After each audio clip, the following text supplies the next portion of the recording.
Как распределить зарплату директора и дивиденды собственника? Да как распределить? Очень просто. Платить зарплату директору такую же, как бы платили наемному директору.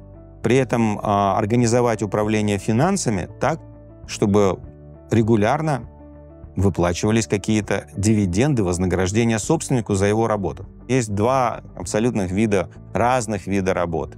Один вид работы – это директора. Это управление руководителями подразделений, это планирование, стратегия, исполнение.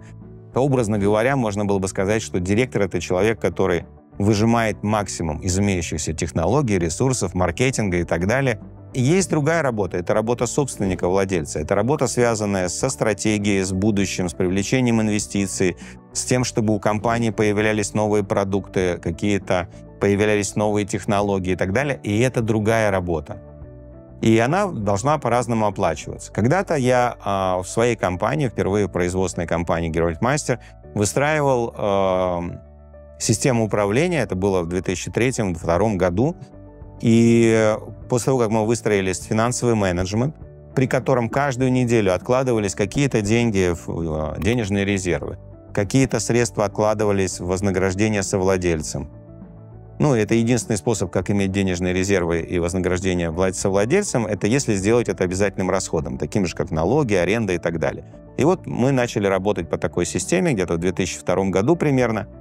И точно такой же вопрос был у меня, и мы с партнером решили, что мы должны платить себе зарплату как специалисты. Ну, если, например, директор в тот момент на рынке, это было давно, если директор, хороший директор для такого размера компании на рынке стоил 1500-2000 тысячи долларов в месяц, соответственно, вот мы назначили такую зарплату мне как директору. Остальное свое вознаграждение я получал уже как совладелец за то, что я делал по развитию компании. Знаете, это очень позитивно сработало, потому что довольно быстро я понял, что для меня гораздо перспективнее и интереснее, даже с точки зрения моих личных интересов, моего личного заработка, делать так, чтобы компания быстрее росла и быстрее росли дивиденды. Возможности – это главное. Именно. И так и произошло. Через некоторое время я нанял директора, и нанять директора было проще, потому что уже была понятная зарплата, были понятные обязанности и так далее. Поэтому вы просто это делите. Просто когда вы определяете зарплату собственнику, который является директором, вы даете ему зарплату, как нормальному директору. Я, кстати, вам открою по секрету еще такую вещь. Я не знаю, осознаете вы это или нет, но когда человек совмещает функции собственника и директора, честно говоря, он делает работу директора так себе. Просто математически он должен, понимаете, просто физически, он должен тратить какое-то время, и желательно большое время, на выполнение работы собственника, на выполнение работы стратега.